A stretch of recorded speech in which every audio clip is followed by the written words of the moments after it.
ಇವತ್ತು ಈಸಿಯಾಗಿ ಮತ್ತು ಬೇಗನೆ ಮಾಡುವಂಥ ಒಂದು ಗೆಡ್ಡೆಕೋಸಿನ ಪಲ್ಯವನ್ನು ನಾನು ನಿಮಗೆ ತೋರಿಸ್ತಾ ಇದ್ದೇನೆ.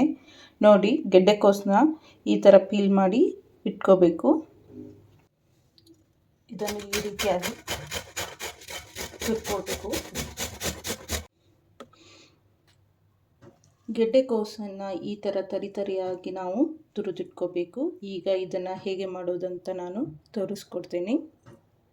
ಎಣ್ಣೆ ಕಾದ ನಂತರ ಇದಕ್ಕೆ ಸ್ವಲ್ಪ ಕಡಲೆಬೇಳೆ, ಸ್ವಲ್ಪ ಉದ್ದಿನಬೇಳೆ, ಸಾಸಿವೆ, ಜೀರಿಗೆ ಹಾಗೂ ಮೆಣಸಿನ್ಕಾಯಿ, ಕರಿಬೇವು.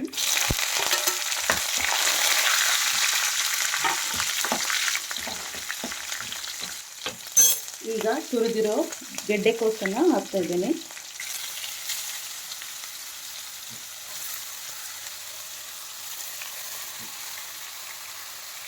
ಇದು ಸ್ವಲ್ಪ ಹಸಿ ಹೋಗುವವರೆಗೂ ಎಣ್ಣೆಯಲ್ಲೇ ಸ್ವಲ್ಪ ತಾಳಿಸ್ಬೇಕು. ಅದಕ್ಕೆ ನಾನು ಇದನ್ನು ಸ್ವಲ್ಪ ಹೊತ್ತು 1-2 ನಿಮಿಷ ಎಣ್ಣೆಯಲ್ಲಿ ಬೇಯೋಕ್ಕೆ ಅದನ್ನು ಇಡ್ತಾ ಇದ್ದೇನೆ. ಈಗ ಇದಕ್ಕೆ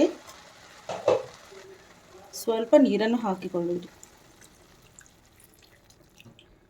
ತುಂಬ ನೀರನ್ನು ಹಾಕಬಾರ್ದು, ಯಾಕಂದರೆ ಇದು ನೀರು ಜಾಸ್ತಿ ಬಿಟ್ಕೊಳ್ಳುತ್ತೆ. ಅದಕ್ಕೋಸ್ಕರ ಸ್ವಲ್ಪನೇ ನೀರನ್ನು ಹಾಕಿ ಇದನ್ನು ಬೇಯಿಸ್ಕೊಳ್ಳಿ.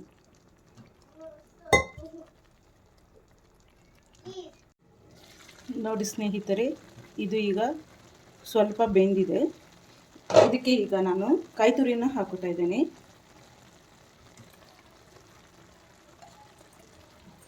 ಸ್ವಲ್ಪ ಉಪ್ಪು,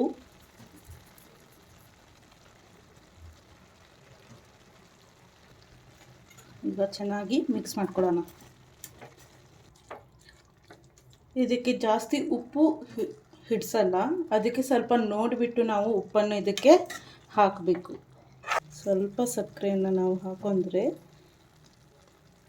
ಚೆನ್ನಾಗಿ ಟೇಸ್ಟ್ ಬರುತ್ತೆ. ನೋಡಿ ಎಷ್ಟು ಕಲರ್ಫುಲ್ ಆಗಿರುತ್ತೆ, ಹಾಗೆ ಬೇಗನೂ ಮಾಡ್ಬೋದು ಮತ್ತು ರುಚಿಯಾಗಿರುತ್ತೆ. ಕೊತ್ತಂಬರಿ ಸೊಪ್ಪನ್ನು ಹಾಕಬೇಕು. ಈರುಳ್ಳಿ ಬೆಳ್ಳುಳ್ಳಿ ಹಾಕದೆ ಸಿಂಪಲ್ಲಾಗಿ ಟೇಸ್ಟಿಯಾಗಿ ಮಾಡುವಂಥ ಗೆಡ್ಡೆಕೋಸಿನ ಪಲ್ಯ.